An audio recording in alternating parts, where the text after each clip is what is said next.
tu vas pas croire. Par contre, l'élection, les amis, c'est chaud, hein. Je vais faire une chose vraiment pas sage. Je vais vous amener avec moi. C'est fou. Voici ma tête aujourd'hui. C'est une journée pleine de stress, mais pas forcément de mauvais stress. Ça pourrait être bien aussi. On croise les doigts, on croise très fort. Je vais me mettre un peu plus mignon pour revenir vers vous et être un peu plus acceptable. Mais sachez que j'ai passé toute la matinée à ranger, à nettoyer toutes les petites coins. Normalement on n'aime pas trop nettoyer ou on attend pour le printemps pour le faire, et petites tâches comme ça. Je fais que ça depuis tout à l'heure. Par contre ma chambre, c'est complètement le bazar. J'ai pas encore touché ma chambre, donc il y a encore des choses à ranger. Mais aujourd'hui c'est une journée d'élection présidentielle qui n'est toujours pas décidée. C'est toujours proche comme ça. On a également mis une offre sur une maison et on aura le résultat ce soir. Mon fils qui vient de fermer la porte, ce qui signifie certainement qu'il va aller faire une bêtise, donc je vais le chasser. Et on va parler de tout ça et plein d'autres choses. Le nettoyage est presque fini. Vous voyez, j'utilise réellement le système avec le panier. Ça m'économise énormément de temps. Par contre, l'élection, les amis, c'est chaud, hein. On sait toujours pas qui va gagner. Parce qu'en fait, il faut qu'une personne, soit l'un soit l'autre, arrive à avoir 270 votes. Donc en gros, il faut que Biden, il arrive à avoir juste un seul état. Et puis il gagnera. Donc par exemple, le Nevada, d'où je viens, il y a une différence de moins de 1% dans le nombre de votes. C'est vraiment une question de l'année à quoi, à peu près un peu moins de 12 000 votes de différence en fait entre les deux. Et il n'y a que 75% des counties, des endroits, des régions qui ont déjà donné leurs chiffres.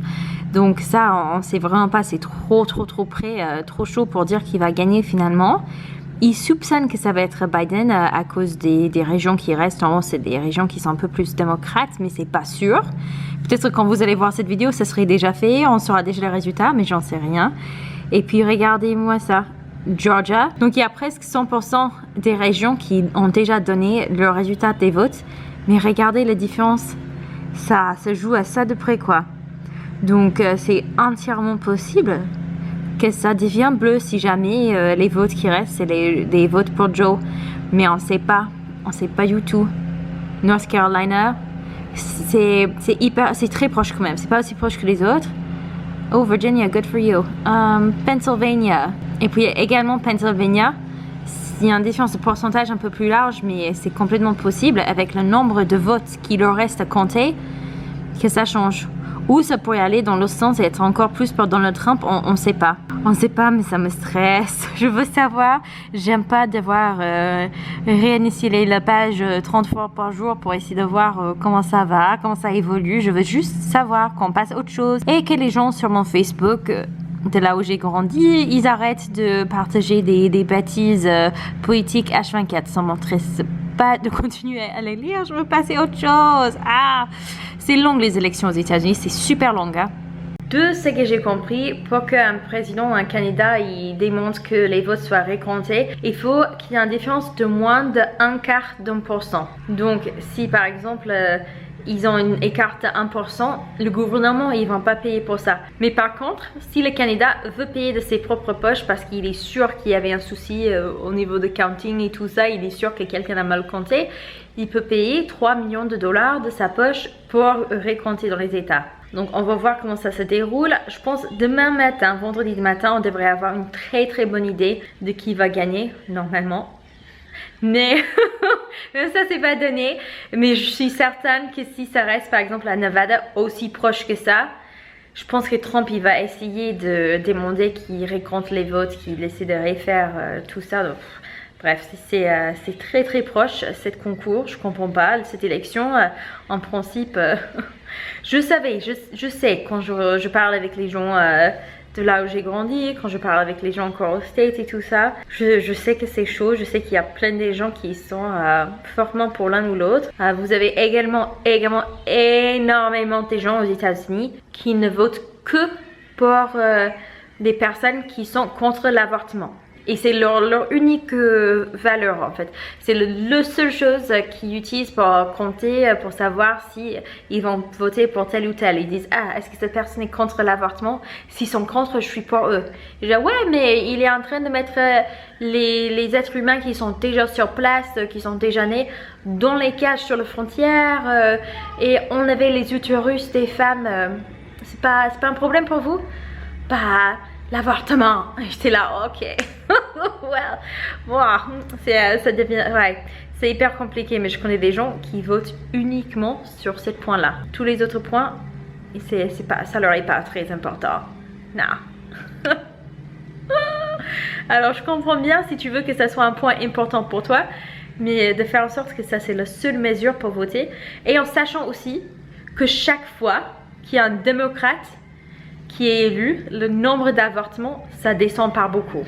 Le pourcentage des avortements aux États-Unis, ça descend de manière dramatique chaque fois qu'il y a un président démocrate. Et alors que les démocrates, ils sont pro le choix des femmes de choisir si médicalement c'est nécessaire ou pas. Il y a beaucoup de variances aussi là-dedans selon les personnes. Certaines personnes veulent que ça soit pas après une certaine date, d'autres personnes, voilà. C'est vachement variable. Mais en général aussi, les démocrates aux États-Unis, ils ont des choix, ils font les actions qui aident justement les femmes. Et ça fait en sorte que les femmes, elles ont moins besoin d'avoir recours justement aux avortements. Les femmes, elles ont plus de possibilités d'élever un enfant de manière saine quand il y a des démocrates qui sont présidents. Et il y a plus de démocrates également, pas tous bien sûr, qui sont pour le fait, quand on parle de la sexualité à l'école, de dire aux élèves comment il faut faire pour se protéger. Alors que beaucoup de républicains, et encore pas tous, mais énormément, c'est un projet qui est souvent associé avec les républicains, ne souhaite pas du tout qu'on parle de sexe avec les enfants. Il veut que ça reste très tabou et il veut que si on en parle à l'école, on leur apprend juste ne pas le faire quoi. Ça s'appelle abstinence only, donc il n'y a que la chasteté qui peut être une option pour ces élèves. Si vous faites l'amour avant le mariage, voilà, vous allez attraper plein de MST, vous allez tomber enceinte et vous allez mourir. Un peu comme dans le film Mean Girls. Je ne sais pas si vous l'avez vu. Ils exagèrent bien sûr dans ce film, mais en même temps, pas tant que ça pour certains professeurs de santé aux États-Unis dans les lycées. Hein? Ça dépend où on grandit, mais parfois c'est pas super loin de la vérité, même si c'est un peu exagéré quand même. Aussi les amis, je veux adopter ce petit chiot. Mais c'est un mastif, déjà il a l'air énorme et je sens que sa beauté va être la taille d'un cheval quand il sera grand. Malheureusement. Il est trop beau, je l'aime trop. Ceci est une de mes refuges préférés à London parce que je trouve leur page Facebook est juste trop bien fait. Ils prennent les photos professionnelles. Donc évidemment c'est quelqu'un qui fait ça bénévolement. Mais dans les descriptions qui sont mimiques, qui décrit bien les chiens et aussi les problèmes et qui sont mignons au même temps. Ces chiens-là, je le trouve trop moche mais joli et mignon à la fois. Je veux lui faire plein de bisous. Mais en ce moment, ils ont des petits chiots mastifs là, mais ils sont énormes. Ça va être trop grand. On ne peut pas l'avoir. Non. Ce genre de chien, il va finir par peser plus que moi. Quelque chose que je ne savais pas quand vous adoptez un chien en fait, c'est que parfois on a une idée d'une race en particulier qu'on veut, on va pas trop adopter parce qu'on rêve vraiment d'avoir une race ou une autre. Mais ça vaut toujours le coup si vous aimeriez bien adopter, de regarder s'il n'y a pas une refuge ou une association qui est spécifiquement pour le reste de chiens que vous aimez bien. Parce que par exemple ici à Ontario, il y a les Golden Rescue d'Ontario et ça c'est les Golden Retrievers. Et chaque fois qu'il y a un fourrière ou une refuge qui a un golden avec eux, souvent ils vont appeler justement l'association et l'association s'en occupe pour lui trouver une bonne famille et de bien prendre soin de lui. Et c'est des associations qui sont un peu expertes dans certaines races de chiens. Souvent même ils ont des chiots aussi qui sont des chiots de race et l'association va s'en occuper pour leur élever un tout petit peu et leur aider à trouver des familles. Je trouve ça chouette. Perso, moi j'aimerais bien avoir un chien qui a déjà 2 ans parce que j'aimerais bien un chien qui est déjà propre. Mais mon mari il a jamais eu de chien et du coup il rêve d'avoir un chiot. Donc je vais peut-être devoir faire un compromis à avoir un chiot, hein, mais dès qu'on a la maison on peut commencer à préparer pour l'idée d'avoir un chien. Mais on attend. on attend tous les jours. J'attends pour avoir cette maison parce que je veux mon chien quoi. Non, ça va être aussi pratique pour plein d'autres raisons, surtout avec confinement, Covid, quarantaine. Quarantaine, c'est une personne, ça c'est pas la quarantaine. Ouais, je vais arriver. Mais du coup on n'est pas confiné ici, mais on est toujours censé d'être super sage et de ne pas sortir plus que nécessaire parce qu'on n'a pas envie d'être confiné. Souvent ce qui arrive en Europe arrive ici un mois plus tard. Donc on vous avait vu, on va essayer de ne pas faire pareil, on croise les doigts, on verra. Je vais faire une chose vraiment pas sage, je vais vous amener avec moi pour Halloween. On leur a pris des bonbons mais ils sont petits, ils peuvent pas manger tous ces bonbons dans un coup. Donc j'en avais pris une bonne partie des bonbons, je les mettais de côté, je les ai cachés et je compte les mettre dans leurs chaussettes de Noël. Du coup comme ça dévise un peu, ça fait... Mais j'ai envie de bonbons. Ça c'est la vraie vie de maman, ça, on se cache pour aller manger des bonbons.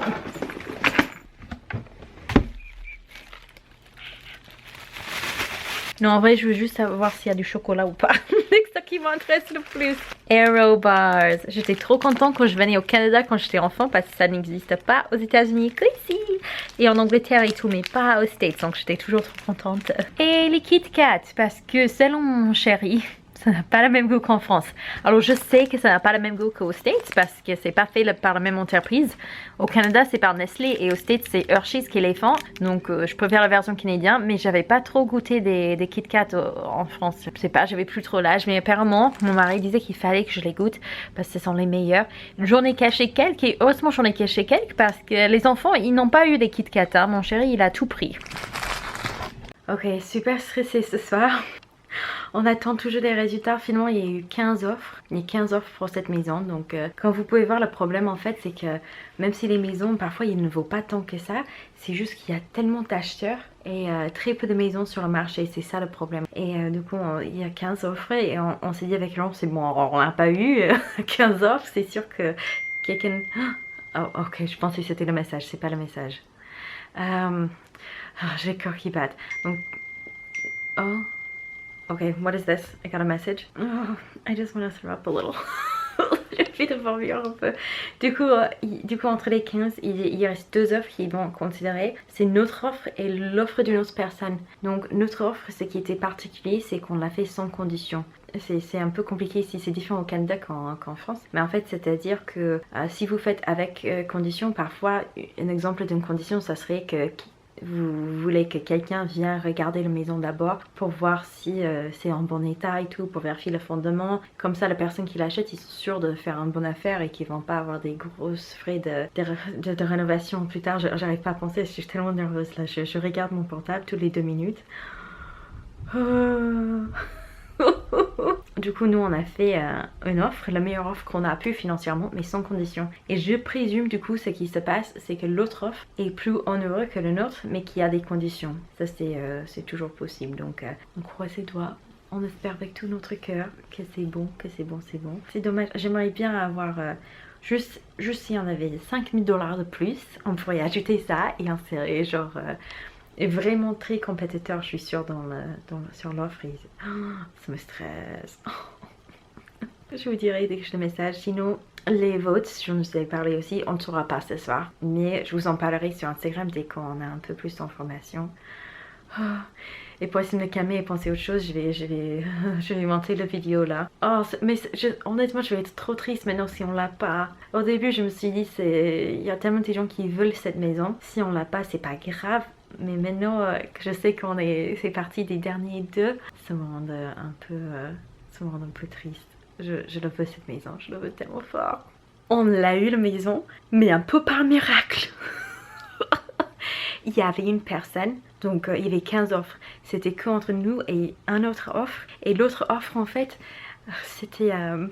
Oh, je sais pas qui c'était, mais ils avaient offert, on pouvait pas savoir le prix exact parce qu'il s'est interdit pour qu'ils disent ces chiffres là. Mais l'autre offre, ils ont offert plus de 20 000 $ de plus que ce que nous on a offert. Mais ils avaient une condition sur leur offre. Donc c'était possible que ça tombe à l'eau, probablement pas, mais c'était complètement possible. Et notre agent, elle nous a défendu et elle leur a expliqué, c'est un couple un peu plus âgé qui ont soigné cette maison, qui ont élevé leur famille dedans, qui l'aiment avec tout leur cœur cette maison. Ils voulaient aussi avoir une famille qui allait l'aimer autant que eux. Et elle leur avait décrit, ouais, c'est une famille qui vient d'arriver au Canada. Ils veulent vraiment cette maison pour élever leurs enfants et ils adorent avec tout leur cœur cette maison. Et puis on a eu la maison. Quand on a vu la maison sur le marché, je me suis dit, hey, ça c'est dans notre budget. Notre agent nous avait dit que c'était même pas la peine d'y aller parce que c'était tellement sous le prix attendu en fait pour ce genre de maison. Elle disait c'est impossible que cette maison se vende pour ce prix-là. Et elle disait ça va complètement dépasser, éclater votre budget, c'est pas possible. Et du coup on a dit non, on va quand même tenter, on va quand même mettre une offre au cas où. Et elle m'a appelé ce soir, elle disait j'arrive toujours pas à croire, mais vous l'aviez eu, c'est à vous, vous avez eu la maison, donc... Et c'est un coup de chance, c'est que le 3e maison où on fait une offre. Alors l'offre, j'avoue, c'était une offre très forte déjà, c'était pas en dessus du prix, c'était une offre très forte, mais moins fort que notre offre aussi. Mais on l'a eu à cause de notre histoire, tu vois, juste le fait que cette famille qui vendait la maison, ils aiment leur maison, ils voulaient que quelqu'un le prenne qui aime autant la maison et que ça soit pas juste un investisseur ou quelqu'un qui va prendre la maison juste pour le revendre par la suite. Ils voulaient vraiment que ce soit une famille qui va l'aimer la maison autant que eux ils l'ont aimé. Et cette maison, c'est trop bien. Toutes les maisons que j'ai regardées jusqu'à présent, je me suis dit bon c'est la première maison, il faut faire plein de compromis. Cette maison, il n'y a pas de compromis. Genre, quand je vous dis qu'on a regardé des maisons pourries, mais genre des trucs vraiment pourris, hein. Et là, c'est une maison qui est nickel. J'aurais un énorme placard. Ouais, c'est énorme pour moi, peut-être pas comparé à d'autres youtubeuses, hein, mais pour une personne lambda, c'est une très grande placard. Et j'arrive pas à quoi. Je vous aime très fort, je vous fais plein de gros bisous et je vais aller fêter ça parce que punaise, j'arrive pas à croire, c'est fou.